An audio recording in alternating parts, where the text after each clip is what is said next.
अर्धा लिटर आपण दूध घेणार आहे।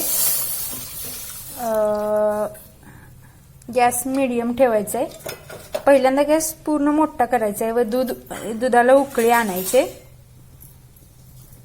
हे दूध आपल्याला आटवायचे आहे निम्मे होईपर्यंत।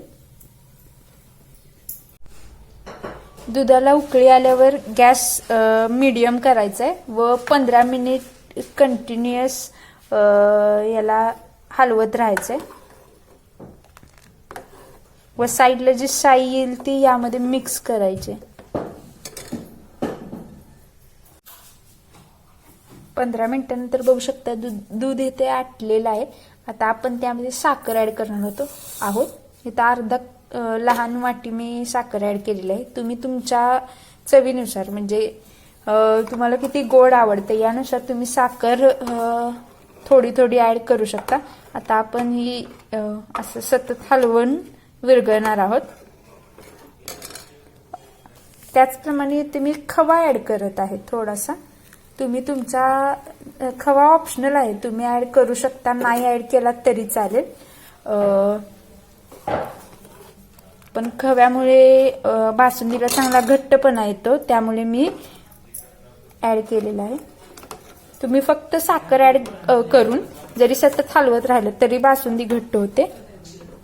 खवा ऍड केल्यामुळे मी साखर थोडी कमी ऍड केलेली आहे। तुम्ही साखरेऐवजी ते गुळाचाही वापर करू शकता, पण गुळामुळे दूध नासण्याची शक्यता असते। सतत हलवत राहायचे व साईडला जी साई लागलेली असते ती पण काढायची। असंच अजून याला 15 मिनिट उकळी येऊ द्यायचे। इथे खवामुळे थोडासा ह्याला कलर आलेला आहे। आता आपण यामध्ये हे घालणार आहोत, वेलची पूड व इलायची पूड 2 चमचे आहे यात। ती पूड मी साखरेमध्ये घालून बारीक केली वासासाठी वेलची, यामुळे एकदम मस्त असा वास येत आहे। ते कंटिन्युअस हलवायचं आहे। तुम्ही ते ड्रायफ्रुट्स सुद्धा घालू शकता बारीक करून, पण ते ऑप्शनल आहे। आपण ड्रायफ्रुट्स नंतर वरून टाकणार आहोत। त्याला कंटिन्युअस असं हलवत राहायचंय, दुधाला पूर्णतः घट्ट करायचंय। आपण अजून याला 15 मिनिट असंच हे करणार आहोत, हलवणार आहोत। बासुंदी इथे रेडी झालेली आहे। आता आपण ही गार करणार आहोत। तुम्ही 15 ते 20 मिनिट फ्रीजला ठेवू शकता, म्हणजे त्यामुळे घट्ट येते। बासुंदी गार झालेली आहे। आता आपण ही सर्व करणार आहोत।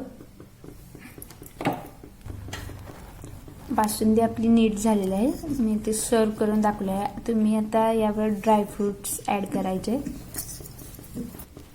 ड्रायफ्रुट्स तुम्ही तुमच्या आवडीने ऍड करू शकता। सणासुदीला पारंपरिक पद्धतीने होणारी ही रेसिपी आहे। तुम्ही पुरी सोबत खाऊ शकता। गोड अशी ही पारंपरिक एकदम सोप्या पद्धतीने होणारी रेसिपी आहे। तुम्ही यासोबत पुरी खाऊ शकता। वेळात वेळ काढून रेसिपी पाहिल्याबद्दल धन्यवाद।